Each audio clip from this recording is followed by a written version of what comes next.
Hello everyone, welcome to Taking the Narrow Path part 99, and today we'll be reading 1 Maccabees chapters 6 through 10. As always, let's start off with a prayer. Our Father, who art in heaven, hallowed be thy name. Thy kingdom come, thy will be done, on earth as it is in heaven. Give us this day our daily bread, and forgive us our trespasses, as we forgive those who trespass against us. And lead us not into temptation, but deliver us from evil. For the kingdom, the power, and the glory are yours, now and forever. In Jesus' mighty name I pray. Amen. In the name of the Father, the Son, and the Holy Spirit.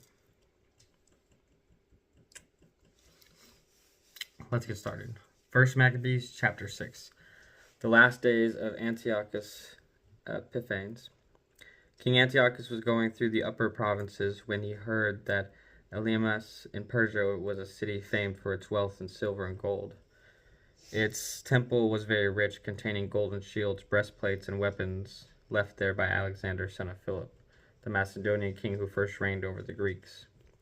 So he came and tried to take the city and plunder it, but he could not, because his plan had become known to the citizens, and they withstood him in battle. So he fled in great disappointment, left there to return to Babylon. Then someone came to him in Persia and reported that the armies that had gone into the land of Judah had been routed, that Lysias had gone first with a strong force, but had turned and fled before the Jews, that the Jews had grown strong from the arms, supplies, and abundant spoils that they had taken from the armies they had cut down, that they had torn down the abomination that he had erected on the altar in Jerusalem, and that they had surrounded the sanctuary with high walls as before, and also Beth-zur, his town. When the king heard this news, he was astounded and badly shaken. He took to his bed and became sick from disappointment, because things had not turned out for him as he had planned.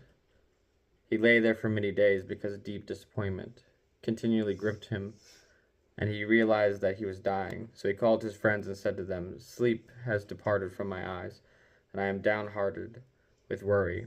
I said to myself, to what distress I have come, and into what great flood I now am plunged. For I was king and beloved in my power, but now I remember the wrong I did in Jerusalem. I seized all its vessels of silver and gold, and I sent to destroy the inhabitants of Judah without good reason. I know that it is because of this that these misfortunes have come upon me. Here I am perishing of bitter disappointment in a strange land." Then he called for Philip, one of his friends, and made him ruler over his kingdom. He gave him the crown and his robe and the signet, so that he might guide his son Antiochus and bring him up to be the king. Thus King Antiochus died there in the 149th year. When Lysias learned that the king was dead, he set up Antiochus the king's son to reign. Lysias had brought him up from boyhood. He named him Eupator. Renewed attacks from Syria. Meanwhile, the garrison in the citadel kept hemming Israel in around the sanctuary. They were trying in every way to harm them and strengthen the Gentiles. Judas therefore resolved to destroy them, and assembled all the people to besiege them. They gathered together and besieged the citadel in the 150th year, and he built siege towers and other engines of war. For some of the garrison escaped from the siege, and some of the ungodly Israelites joined them. They went to the king and said, "How long will you fail to do justice and to avenge our kindred? We were happy to serve your father, to live by what he said, and to follow his commands. For this reason, the sons of the people besieged the citadel and became hostile to us. Moreover, they have put to death as many of us as they have caught, and they have seized our inheritances. It is not against us alone that they have stretched out their hands. They have also attacked all the lands on their borders. And see, today they have encamped against the citadel in Jerusalem to take it. They have fortified both the sanctuary and Beth-zur. Unless you quickly prevent them, they will do still greater things, and you will not be able to stop them." The king has enraged. The king was enraged when he heard this. He assembled all his friends, the commanders of his forces, and those in authority. Mercenary forces also came to him from other kingdoms and from islands to the seas. The number of his forces was 100,000 foot soldiers, 20,000 horsemen, and 32 elephants accustomed to war. They came through Idumea and encamped against Bethzer. And for many days they fought and built engines of war, but the Jews sallied out and burned these with fire and fought courageously. The battle at Beth Zechariah. Then Judas marched away from the citadel and encamped at Beth Zechariah, opposite the camp of the king. Early in the morning the king set out and took his army by a forced march along the road to Beth Zechariah. And his troops made ready for battle and sounded their trumpets. They offered the elephants the juice of grapes and mulberries to arouse them for battle. They distributed the animals among the phalanxes. With each elephant they stationed 1,000 men armed, with coats of mail, and with brass helmets on their heads, and 500 picked horsemen were assigned to each beast. These took their position beforehand, wherever the animal was. Wherever it went, they went with it, and they never left it. On the elephants were wooden towers, strong and covered. They were fastened on each animal by special harness, and on each were 4 armed men who fought from there, and also its Indian driver. The rest of the cavalry were stationed on either side on the 2 flanks of the army to harass the enemy while being themselves protected by the phalanxes. When the sun shone on the shields of gold and brass, the hills were ablaze with them and gleamed like flaming torches. Now a part of the king's army was spread out on the high hills, and some troops were on the plain, and they advanced steadily and in good order. All who heard the noise made by their multitude, by the marching of the multitude and the clanking of their arms, trembled, for the army was very large and strong. But Judas and his army advanced to the battle, and 600 of the king's army fell.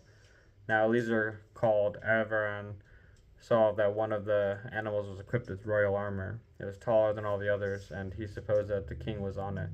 So he gave his life to save his people and to win for himself everlasting name. He courageously ran into the midst of the phalanx to reach it. He killed men right and left, and they parted before him on both sides. He got under the elephant, stabbed it from beneath, and killed it, but it fell to the ground upon him, and he died. When the Jews saw the royal might and fierce attack of the forces, they turned away in flight.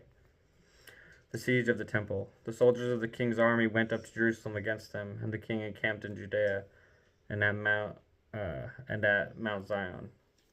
He made peace with the people of Bethzer, and they evacuated the town because they had no provisions there to withstand a siege.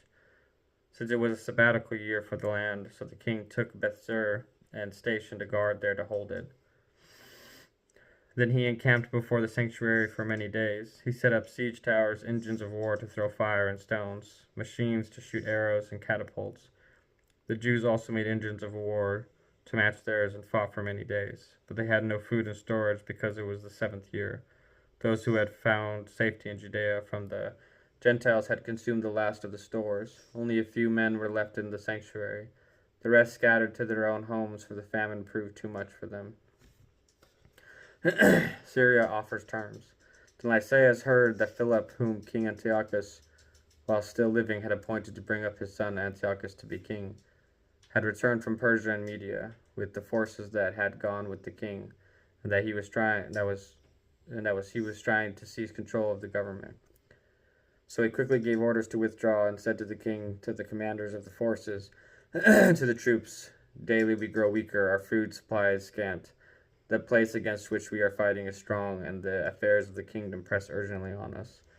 Now then, let us come to terms with these people and make peace with them and with all their nation. Let us agree to let them live by their laws as they did before, for it was on account of their laws that we abolished that they became angry and did all these things." The speech pleased the king and the commanders, and he sent to the Jews an offer of peace. They accepted it. So the king and the commanders gave them their oath on these conditions. The Jews evacuated the stronghold, but when the king entered Mount Zion and saw what a Strong fortress the place was, he broke the oath he had sworn and gave orders to tear down the wall around it. Then he set off in haste and returned to Antioch. He found Philip in control of the city, but he fought against him and took the city by force. 1 Maccabees chapter 7. Expedition of Bacchides and Alcimus. On the 151st year, Demetrius, son of Seleucus, set out from Rome, sailed with a few men to a town by the sea, and there began to reign. As he was entering the royal palace of his ancestors, the army seized Antiochus and Lysias to bring them to him. But when this act became known to him, he said, "Do not let me see their faces." So the army killed them, and Demetrius took his seat on the throne of his kingdom. Then there came to him all the renegade and godless men of Israel. They were led by Alcimus, who wanted to be high priest. They brought to the king this accusation against the people: "Judas and his brothers have destroyed all your friends, and have driven us out of our land. Now then, send a man whom you trust. Let him go and see all the ruin that Judas has brought on us and on the land of the king, and let him punish them and all who help them." So the king chose Bacchides, one of the king's friends, governor of the province beyond the river. He was a great man in the kingdom and was faithful to the king. He sent him, and with him he sent the ungodly Alcimus, whom he made high priest, and he commanded him to take vengeance on the Israelites. So they marched away and came with a large force into the land of Judah. And he sent messengers to Judas and his brothers, with peaceable but treacherous words. But they paid no attention to their words, for they saw that they had come with a large force. Then a group of scribes appeared in a body before Alcimus and Bacchides to ask for just terms. The Hasidians were first among the Israelites to seek peace from them, for they said, "A priest of the line of Aaron has come with the army, and he will not harm us." Alcimus spoke peaceable words to them and swore his oath to them: "We will not seek to injure you or your friends." So they trusted him, but he seized 60 of them and killed them in one day, in accordance with the word that was written: "The flesh of your faithful ones and their blood they poured out all around Jerusalem, and there was no one to bury them." Then the fear and dread of them fell on all the people, for they said, "There is no truth or justice in them, for they have violated the agreement and the oath that they swore." Then Bacchides withdrew from Jerusalem and encamped in Bethzaith, and he sent and seized many of the men who had deserted to him, and some of the people, and killed them, and threw them into a great pit. He placed Alcimus in charge of the country, and left with him a force to help him. And Bacchides went back to the king.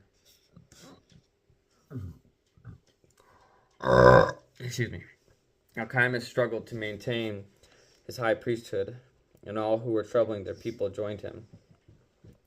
They gained control of the land of Judah and did great damage in Israel. And Judas saw all the wrongs that Alcimus and those with him had done among the Israelites. It was more than the Gentiles had done. So Judas went out into all the surrounding parts of Judea, taking vengeance on those who had deserted and preventing those in the city from going out into the country. And Alcimus saw that Judas and those with him had grown strong, and realized that he could not withstand them. He returned to the king and brought malicious charges against them. Nicanor in Judea. Then the king sent Nicanor, one of his honored princes, who hated and deserted Israel, and he commanded him to destroy the people. So Nicanor came to Jerusalem with a large force, and treacherously sent to Judas and his brothers this peaceable message: "Let there be no fighting between you and me. I shall come with a few men to see you face to face in peace." So he came to Judas, and they greeted one another peaceably. But the enemy were preparing to kidnap Judas. It became known to Judas that Nicanor had come with treacherous intent, and he was afraid of him and would not meet him again. When Nicanor learned that his plan had been disclosed, he went out to meet Judas in battle near Caphar Salama. About 500 of the army of Nicanor fell, and the rest fled into the city of David. Nicanor threatens the temple. After these events, Nicanor went up to Mount Zion. Some of the priests from the sanctuary had some of the elders of the people come out to greet him peaceably and show him the burnt offerings that was being offered for the king. But he mocked them and derided them and defiled them and spoke arrogantly.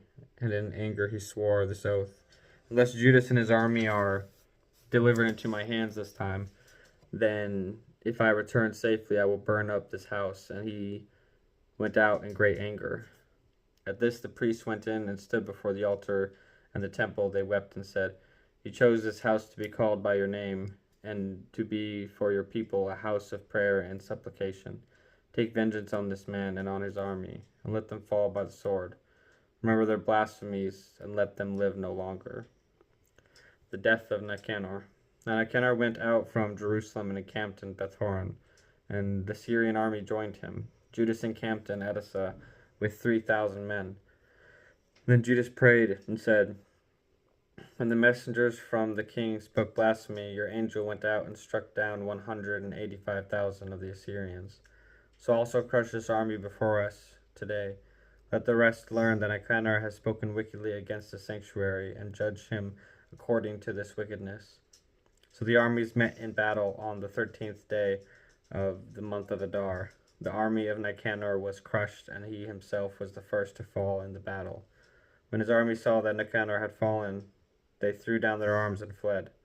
The Jews pursued them a day's journey from Edessa as far as Gazara, and they kept sounding the battle call on the trumpets.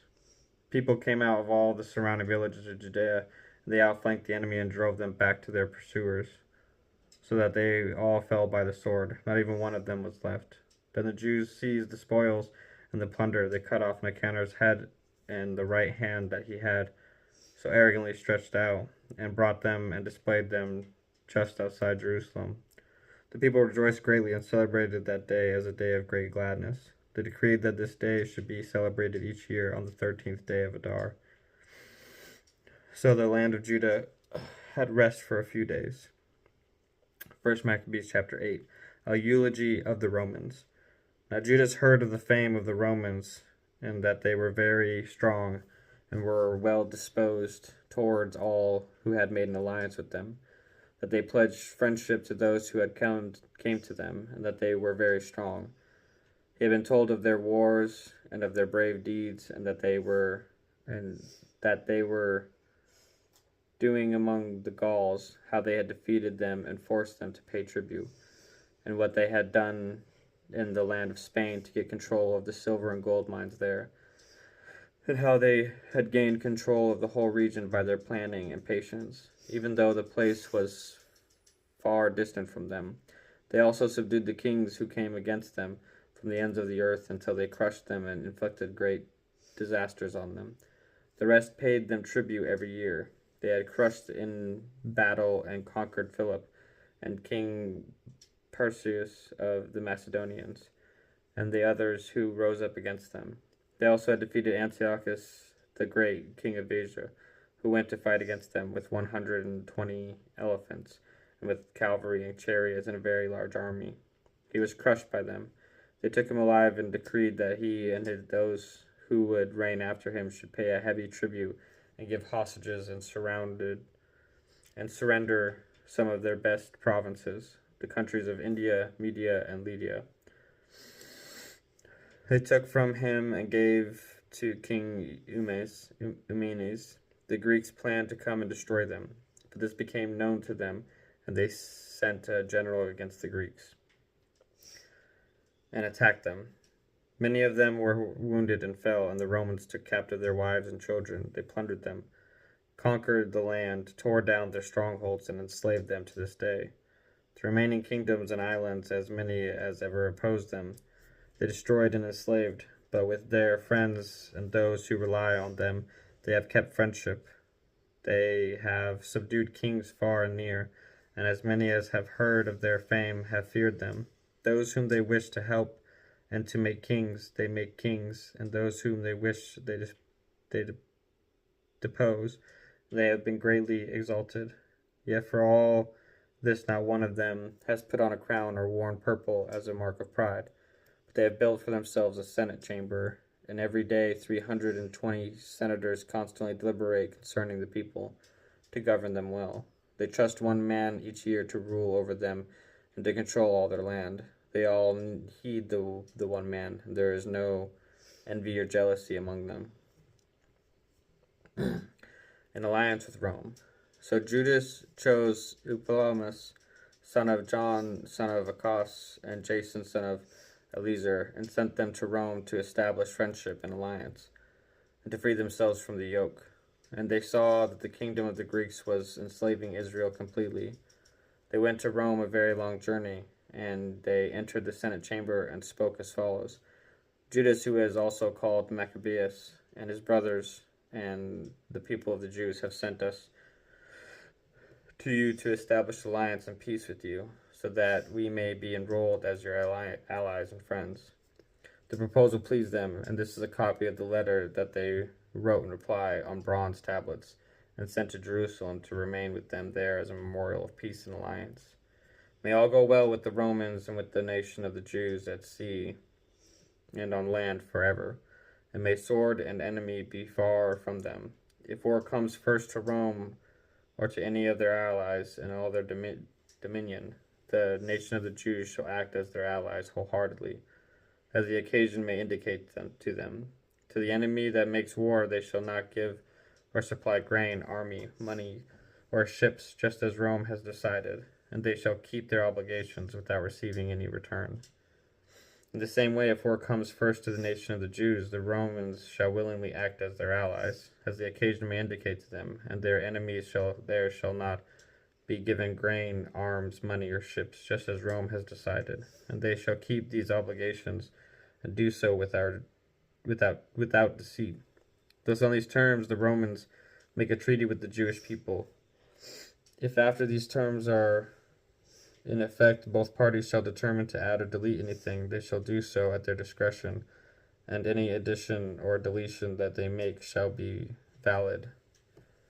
Concerning the wrongs that King Demetrius is doing to them, we have written to him as follows: Why have you made your yoke heavy on your friends and allies the Jews? If now they appeal again for help against you, we will defend their rights and fight you on sea and on land. 1 Maccabees chapter 9. Bacchides returns to Judea. When Demetrius heard that Nicanor and his army had fallen in battle, he sent Bacchides and Alchemus into the land of Judah a second time, and with them the right wing of the army. They went by the road that led to Gilgal, and encamped against Mesaloth in Arbela, and they took it and killed many people. In the first month of the 152nd year, they encamped against Jerusalem. Then they marched off and went to Berea with 22,000 foot soldiers and 2,000 cavalry. Now Judas was encamped in Elasa, and with him were 3,000 picked men. When they saw the huge number of the enemy forces, they were greatly frightened, and many slipped away from the camp until no more than 800 of them were left. When Judas saw that his army had slipped away and the battle was imminent, he was crushed in spirit, for he had no time to assemble them. He became faint, but he said to those who were left, "Let us get up and go against our enemies. We may have the strength to fight them." But they tried to dissuade him, saying, "We do not have the strength. Let us rather save our own lives, and let us come back with our kindred and fight them. We are too few." But Judas said, "Far be it from us to do such a thing as to flee from them. If our time has come, let us die bravely for our kindred, and leave no cause to question our honor." The last battle of Judas. Then the army of Bacchides marched out from the camp and took its stand for the encounter. The cavalry was divided into 2 companies, and the slingers and the archers went ahead of the army, as did all the chief warriors. Bacchides was on the right wing, flanked by the 2 companies. The phalanx advanced on the sound of the trumpets, and the men with Judas also blew their trumpets. The earth was shaken by the noise of the armies, and the battle raged from morning until evening. Judas saw that Bacchides and the strength of his army were on the right. Then all the stout-hearted men went with him, and they crushed the right wing, and he pursued them as far as Mount Azotus. When those on the left wing saw that the right wing was crushed, they turned and followed close behind Judas and his men. The battle became desperate, and many on both sides were wounded and fell. Judas also fell, and the rest fled. Then Jonathan and Simon took their brother Judas and buried him in the tomb of their ancestors at Modin, and wept for him. All Israel made lamentation for him. They mourned for many days and said, How is the mighty fallen, the Savior of Israel? Now the rest of the acts of Judas and his wars and the brave deeds that he did and his greatness have not been recorded, but they were very many. Jonathan succeeds Judas. After the death of Judas, the renegades emerged in all parts of Israel. All the wrongdoers reappeared in those days. A very great famine occurred, and the country went over to their side. Bacchides chose the godless and put them in charge of the country. They made inquiry and search for the friends of Judas, and brought them to Bacchides, who took vengeance on them and made sport of them. So there was great distress in Israel, such as had not been since the time that the prophets ceased to appear among them. Then all the friends of Judas assembled and said to Jonathan, Since the death of your brother Judas, there has been no one like him to go against our enemies and Bacchides, and to deal with those of our nation who hate us. Now therefore we have chosen you today to take his place as our ruler and leader, to fight our battle. So Jonathan accepted the leadership at that time in place of his brother Judas. The campaigns of Jonathan. When Bacchides learned of this, he tried to kill him, but Jonathan and his brother Simon and all who were with him heard of it, and they fled into the wilderness of Tekoa, and camped by the water of the pool of Esphar. And Bacchides found this out on the Sabbath day, and he went all his army across the Jordan. So Jonathan sent his brother as leader of the multitude and begged the Nabateans, who were his friends, for permission to store with them the great amount of baggage they had. But the family of Jabri from Maccabees came out and seized John and all that he had, and left with it. After these things it was reported to Jonathan and his brother Simon, The family of Jabri are celebrating a great wedding, and are conducting the bride, a daughter of one of the great nobles of Canaan, from Nadabath, with a large escort. Remembering how their brother John had been killed, they went up and hid under cover of the mountain. They looked out and saw a tumultuous procession with a great amount of baggage. And the bridegroom came out with his friends and his brothers to meet them with tambourines and musicians and many weapons. Then they rushed on them from the ambush and began killing them. Many were wounded and fell, and the rest fled to the mountains, and the Jews took all their goods. So the wedding was turned into mourning, and the voice of the musicians into a funeral dirge. After they had fully avenged the blood of their brother, they returned to the marshes of the Jordan. When Bacchides heard of this, he came with a large force on the Sabbath day to the banks of the Jordan. Bless you. And Jonathan said to those who with him, Let us get up now and fight for our lives, for today things are not as they were before. For look, the battle is in front of us and behind us. The water of the Jordan is on this side and on that, with marsh and thicket. There is no place to turn. Cry out now to heaven that you may be delivered from the hands of our enemies. So the battle began, and Jonathan stretched out his hand to strike Bacchides, but he eluded him and went to the rear. Then Jonathan and the men with him leapt into the Jordan and swam across to the other side, and the enemy did not cross the Jordan to attack them. And about 1,000 Bacchides' men fell that day. Bacchides builds fortifications. Then Bacchides returned to Jerusalem and built strong cities in Judea, the fortress in Jericho and Emmaus and Beth-horon and Bethel and Timnath and Pharathon and Tephon, with high walls and gates and bars, and he placed garrisons in them to harass Israel. He also fortified the tower of Bethzer and Gazer and the citadel, and in them he put troops and stores of food. And he took the sons of the leading men of the land as hostages. Excuse me. And put them under guard in the citadel at Jerusalem. In the 153rd year, in the second month, Alchimus gave orders to tear down the wall of the inner court of the sanctuary. He tore down the work of the prophets, but he only began to tear it down, for that time Alchimus was stricken and his work was hindered. His mouth was stopped and he was paralyzed, so that he could no longer say a word or give commands concerning his house. And Alchimus died at that time in great agony. When Bacchides saw that Alchimus was dead, he returned to the king, and the land of Judah had rest for 2 years. The end of the war. Then all the lawless plotted and said, "See, Jonathan and his men are living in quiet and confidence. So now let us bring Bacchides back, and he will capture them all in one night." And they went and consulted with him. He started to come with a large force and secretly sent letters to all his allies in Judea, telling them to seize Jonathan and his men. But they were unable to do it, because their plan became known, and Jonathan and his men seized about 50 of the men of the country who were leaders in this treachery, and killed them.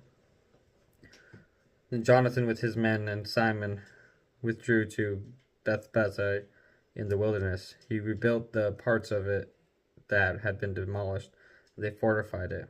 When Bacchides learned of this, he assembled all his forces, and sent orders to the men of Judea. Then he came in a camp against Bethbazai. He fought against it for many days, and made machines of war. But Jonathan left his brother Simon in the town, while he went out into the country, and he went with only a few men. He struck down Odamara and his kindred, and the people of Phasiraim in their tents. Then he began to attack and went to battle with his forces. And Simon and his men sallied out from the town and set fire to the machines of war. They fought with Bacchides, and he was crushed by them. They pressed him very hard, for his plan and his expedition had been in vain. So he was very angry at the renegades who had counseled him to come into the country, and he killed many of them. Then he decided to go back to his own land. When Jonathan learned of this, he sent ambassadors to him to make peace with him, to obtain release of the captives. He agreed and did as he said, and he swore to Jonathan that he would not try to harm him as long as he lived. He restored him to the captives whom he had taken previously from the land of Judah. Then he turned and went back to his own land, and did not come again into the territory. Thus the sword ceased from Israel. Jonathan settled in Michmash and began to judge the people, and he destroyed the godless out of Israel. Revolt of Alexander Epiphanes. First Maccabees, chapter 10. Sorry, 1 second. In the 160th year, Alexander Epiphanes, son of Antiochus, landed and occupied Ptolemais. They welcomed him, and there he began to reign. When King Demetrius heard of it, he assembled a very large army, and marched out to meet him in battle. Demetrius sent to Jonathan a letter in peaceable words to honor him. For he said to himself, "Let us act first to make peace with him, before he makes peace with Alexander against us. For he will remember all the wrongs that we did to him and to his brothers and to his nation." So Demetrius gave him authority to recruit troops, to equip them with arms, and to become his ally. And he commanded that the hostages in the citadel should be released to him. Then Jonathan came to Jerusalem and read the letter in the hearing of all the people of those in the citadel. They were greatly alarmed, and when they heard that the king had given him authority to recruit troops, but those in the citadel released the hostages to Jonathan, and he returned them to their parents. And Jonathan took up residence in Jerusalem and began to rebuild and restore the city. He directed those who were doing the work to build the walls and encircle Mount Zion with squared stones for better fortification, and they did so. Then the foreigners who were in the strongholds that Bacchides had built fled. all of them left their places and went back to their own lands. Only in Bethzer did some remain who had forsaken the law and the commandments, for it served as a place of refuge. Now King Alexander heard of all the promises that Demetrius had sent to Jonathan, and he heard of the battles that Jonathan and his brothers had fought, of the brave deeds that they had done, and of the troubles that they had endured. So he said, "Shall we find another such man? Come now, we will make him our friend and ally." And he wrote a letter and sent it to him in the following words: Jonathan becomes high priest. King Alexander, to his brother Jonathan, greetings. We have heard about you, that you are a mighty warrior and worthy to be our friend. And so we have appointed you today to be the high priest of your nation. You are to be called the king's friend, and you are to take our side and keep friendship with us. He also sent him a purple robe and a golden crown. So Jonathan put on the sacred vestments in the 7th month of the 116th year, at the festival of booths, and he recruited troops and equipped them with the arms in abundance. When Demetrius heard of these things, he was distressed and said, "What is this that we have done? Alexander has overtaken us in forming a friendship with the Jews to strengthen himself. I also will write them words of encouragement and promise them honor and gifts, so that I may have their help." So he sent a message to them in the following words: a letter from Demetrius to Jonathan.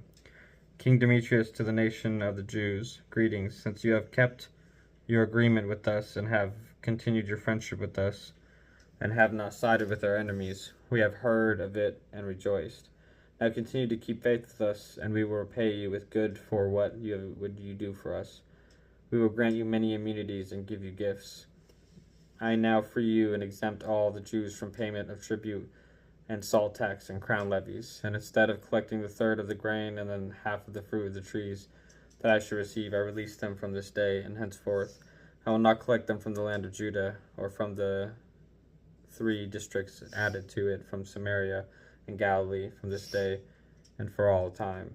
Jerusalem and its environs, its tithes and its revenues, shall be holy and free from tax. I release all my control of the citadel in Jerusalem and give it to the high priest, so that he may station in it men of his own choice to guard it, and every one of the Jews taken as a captive from the land of Judah into any part of my kingdom, I set free without payment, and let all officials cancel also the taxes on their livestock. All the festivals and Sabbaths and new moons and appointed days, and the 3 days before a festival and the 3 after a festival, let them all be days of immunity and release for all the Jews who are in the kingdom. No one shall have authority to exact anything from them or annoy any of them about any matter. Let Jews be enrolled in the king's forces to the number of 30,000 men, and let the maintenance be given them that is due to all forces of the king. Let some of them be stationed in the great strongholds of the king, and let some of them be put in positions of trust in the kingdom. Let their officers and leaders be of their own number, and let them live by their own laws, just as the king has commanded in the land of Judah. As for the 3 districts that have been added to Judea from the country of Samaria, let them be annexed to Judea, so that they may be considered to be under the one ruler, and obey no other authority than the high priest. Ptol, Emmaus, and the land adjoining it, I have given as a gift to the sanctuary in Jerusalem to meet the necessary expenses of the sanctuary. I also grant 15,000 shekels of silver yearly out of the king's revenues from appropriate places. And all the additional funds that the government officials have not paid, as they did in the first years, they shall give from now on for the service of the temple. Moreover, the 5,000 shekels of silver that my officials have received every year from the income of the services of the temple, this too is canceled, because it belongs to the priests who minister there. And all who take refuge in the temple in Jerusalem or any of its precincts, because they owe money to the king or are in debt, let them be released and receive back all their property in my kingdom. Excuse me. Let the cost of rebuilding and restoring the structures of the sanctuary be paid from the revenues of the king, and let the costs of rebuilding the walls of Jerusalem and fortifying it all around, and the cost of rebuilding the walls in Judea also be paid from the revenues of the king. Demetrius really wants the help and support of the Jews, man. Next part is death of Demetrius. When Jonathan and the people heard these words, they did not believe or accept them, because they remembered the great wrongs that Demetrius had done in Israel, and how much he had oppressed them. They favored Alexander because he had been the first to speak peaceable words to them, and they remained his allies all his days. Now King Alexander assembled large forces and encamped opposite Demetrius. The two kings met in battle, and the army of Demetrius fled, and Alexander pursued him and defeated them. He pressed the battle strongly until the sun set, and on that day Demetrius fell. Treaty of Ptolemy and Alexander. Then Alexander sent ambassadors to Ptolemy, king of Egypt, with the following message: Since I have returned to my kingdom and have taken my seat on the throne of my ancestors, and established my rule, for I crushed Demetrius and gained control of our country. I met him in battle, and he and his army were crushed by us, and we have taken our seat on the throne of his kingdom. Now therefore let us establish friendship with one another. Give me now your daughter as my wife, and I will become your son-in-law, and will make gifts to you and to her in keeping with your position. Ptolemy the king replied and said, Happy was the day on which you returned to the land of your ancestors and took your seat on the throne of their kingdom. And now I will do for you as you wrote, but meet me at Ptolemais, so that we may see one another, and I will become your father-in-law, as you have said. So Ptolemy set out from Egypt, he and his daughter Cleopatra, and came to Ptolemais in the 162nd year.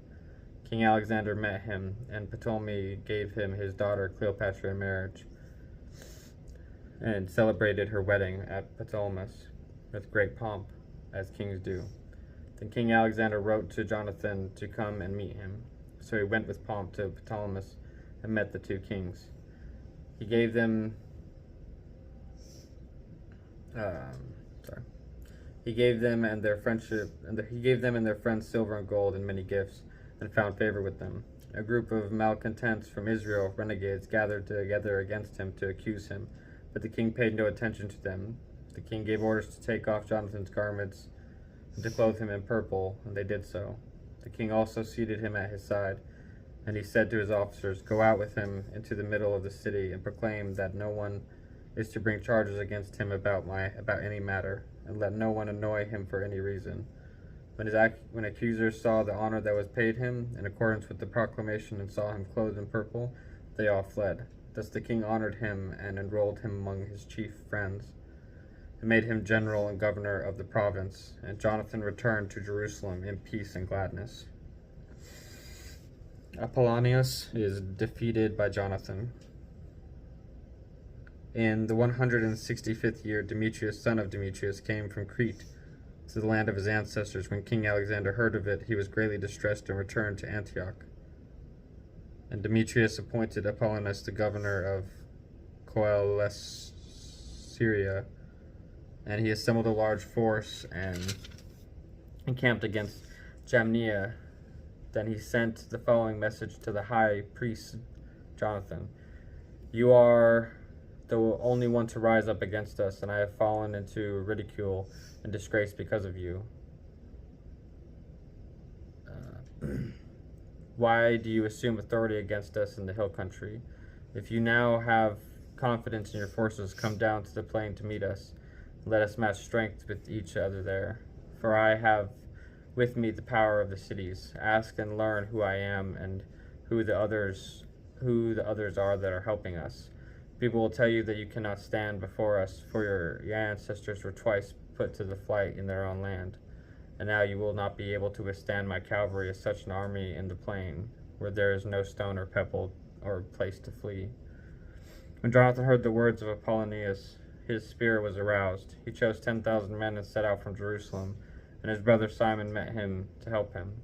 He encamped before Joppa, but the people of the city closed its gates, for Apollonius had a garrison in Joppa. So they fought against it, and the people of the city became afraid and opened the gates, and Jonathan gained possession of Joppa. When Apollonius heard of it, he mustered 3,000 cavalry and a large army. He went to Azotus as though he was going farther. At the same time, he advanced into the plain, for he had a large troop of cavalry and put confidence in it. Jonathan pursued him to Azotus, and the armies engaged in battle. Now Apollonius had secretly left 1,000 cavalry behind them. Jonathan learned that there was an ambush behind him, for they surrounded his army and shot arrows at his men from early morning until late afternoon. But his men stood fast, as Jonathan had commanded, and the enemy's horses grew tired. Then Simon brought forward his force and engaged the phalanx in battle, for the cavalry was exhausted. They were overwhelmed by him and fled. When the cavalry was dispersed in the plain, they fled to Azotus and entered Beth Dagon, the temple of their idol, for safety. But Jonathan burned Azotus and the surrounding towns and plundered them, and the temple of Dagon, and those who had taken refuge in it he burned with fire. The number of those who fell by the sword with those burned alive came to 8,000. Then Jonathan left there and encamped against Ascalon, and the people of the city came out to meet him with great pomp. And he and those with him then returned to Jerusalem with a large amount of booty. When King Alexander heard of these things, he honored Jonathan still more, and he sent to him a golden buckle, with such as it is the custom to give the king's kinsmen. He also gave him Ekron and all its environs as his possession. Let us close out with a prayer. Our Father, who art in heaven, hallowed be thy name. Thy kingdom come, thy will be done, on earth as it is in heaven. Give us this day our daily bread, and forgive us our trespasses, as we forgive those who trespass against us. And lead us not into temptation, but deliver us from evil. For the kingdom, the power, and the glory are yours, now and forever. In Jesus' mighty name I pray, amen. In the Father, the Son, and the Holy Spirit. Thank you all for reading with me and being here with me. I love and appreciate you all. And those of you who are reading a Protestant Bible and have been reading along with me, the Maccabees is it's good history, and it's part of the Jewish history, which a lot of the Bible is Jewish history and things that the people of Jerusalem went through, and how often God redeemed them, how God judged them, and how God redeemed them. And I see no difference in the Maccabees. I don't know about you, but I see no difference. How God